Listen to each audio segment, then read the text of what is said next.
दोस्तों, अगर मैं आपसे कहूँ कि दुनिया का सबसे बड़ा सांप कौन सा है तो आपके दिमाग में एनाकोंडा या फिर पाइथन का नाम आएगा। पर आज से करोड़ों साल पहले इस धरती के अमेज़न के घने जंगलों में एक ऐसा सांप का वास था जो कि आज के एनाकोंडा से 2 से 3 गुना बड़ा था और उस सांप का नाम था टाइटेनोबोआ। बहुत सारे लोगों का मानना है कि टाइटेनोबोआ सिर्फ एक इमेजिनेशन और मिथ है, पर दोस्तों आज से करोड़ों साल पहले टाइटेनोबोआ सच में इस धरती पे मौजूद था और वो उस समय के एपेक्स प्रेडेटर्स में से एक था। और साल 2009 में रिसर्चर्स को इसके मौजूदगी का सबूत भी मिला है। तो दोस्तों आज हम बात करने जा रहे हैं टाइटेनोबोआ के बारे में और कैसे यह विशाल का सांप इस धरती से एकदम गायब हो गया और क्या टाइटेनोबोआ आज भी अमेज़न के घने जंगलों में मौजूद है।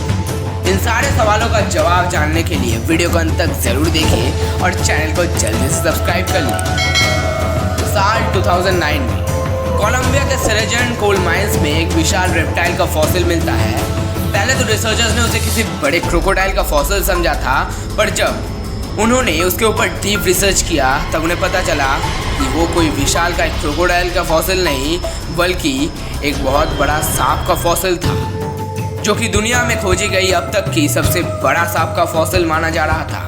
और जब उन्होंने उन फॉसिल्स को एक साथ जोड़ कर स्टडी किया तब उन्हें पता चला कि उस सांप का लेंथ करीब 42 फीट के आसपास था, जो कि आजकल के सबसे बड़े सांप एनाकोंडा, जिसका एवरेज लेंथ सिर्फ 16 फीट के आसपास है, उससे 2 से 3 गुना ज़्यादा बड़ा था। पर कई रिसर्चर्स का ये भी मानना है कि टाइटेनोबोआ का असली लेंथ इससे भी बड़ा हो सकता है। तो दोस्तों एक बार सोचिए कि वो सांप कितना बड़ा था कि जिसके सामने आजकल के एनाकोंडा भी दूध पीते बच्चे लगते थे। टाइटेनोबोआ सांपों के बोआ फैमिली से बिलोंग करता है। बोआ फैमिली में वो सांप रहते हैं जो कि साइज में तो बहुत ही बड़ा होता है पर जिनके अंदर जहर ही नहीं होता, जैसे एनाकोंडा, पाइथन और बोआ कंस्ट्रिक्टर। इस सांप का नाम टाइटेनोबोआ रखा गया है ग्रीक वर्ड टाइटन से, जिसका अर्थ है विशाल और बहुत बड़ा। क्योंकि ये बोआ फैमिली से बिलोंग करता है इसलिए इसका नाम टाइटेनोबोआ रखा गया है। इस सांप का शिकार करने का तरीका भी पाइथन और एनाकोंडा जैसा ही था। ये भी अपने शिकार को पहले जकड़ कर मारता था और उसके बाद अपने शिकार को निगल लेता था। दोस्तों सवाल उठता है कि इन सांपों का जन्म कैसे हुआ था। आज से करोड़ों साल पहले इस धरती पे दुनिया का सबसे बड़े रेप्टाइल्स डायनासोर्स का वास था और वही उस समय के एपेक्स प्रेडेटर्स भी थे।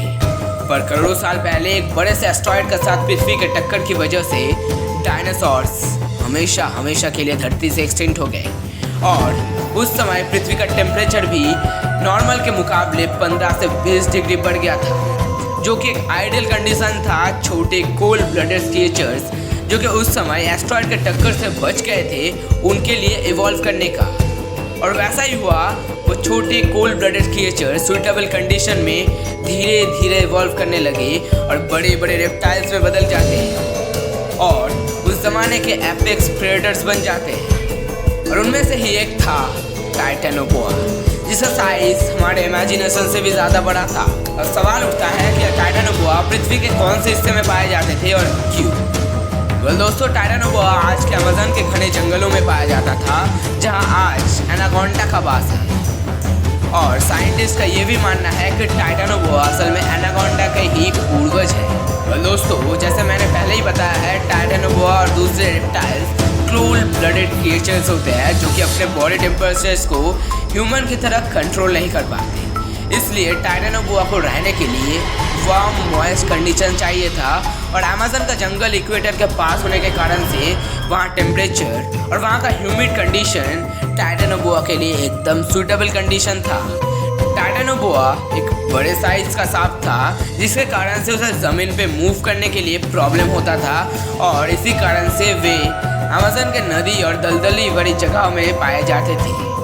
जैसे आज के एनाकोंडा भी इसी प्रकार से अमेज़न के नदी और दलदल भरी जगह में रहते हैं। दोस्तों जैसे टाइटेनोबोआ के एवोल्यूशन के पीछे ग्लोबल टेम्परेचर के बढ़ने को माना जाता है, वैसे ही इसके एक्सटेंशन के पीछे का कारण टेम्परेचर को घटने को माना जाता है। मतलब इसका एक्सटेंशन का कारण क्लाइमेट चेंज ही था। जैसे जैसे समय बीतता गया पृथ्वी का टेम्परेचर भी नॉर्मल होता गया या फिर पृथ्वी का टेम्परेचर घटता गया और इसी कारण से कोल्ड ब्लडेड टाइटैनोबोआ ने अपने सुइटेबल ह्यूमिड कंडीशन को खो डाला और उस ठंडे क्लाइमेट में सरवाइव नहीं कर पाया और ऐसे ही धीरे धीरे सारे टाइटैनोबोआ एक्सटिंक्ट हो गए और इसी कारण से विशाल का सांपों का एक अध्याय धरती से खत्म हुआ। पर दोस्तों कई लोग और साइंटिस्ट का आज भी दावा है कि टाइटैनोबोआ आज भी अमेज़न के गहराइयों में मौजूद है और कई बार तो टाइटैनोबोआ को देखे जाने के भी न्यूज़ वायरल हुए हैं, पर दोस्तों इसका कोई पुख्ता सबूत आज तक नहीं मिला है। और दोस्तों अगर आप लोगों को टाइटैनोबोआ के साइटिंग्स के ऊपर डिटेल में वीडियो चाहिए तो कमेंट में ज़रूर बताएं और ऐसे ही मिस्टीरियस और सस्पेंस वाला वीडियो देखने के लिए हमारे चैनल को जल्दी से सब्सक्राइब कर दें और वीडियो अच्छा लगा हो तो लाइक भी कर देना। जय हिंद, जय भारत।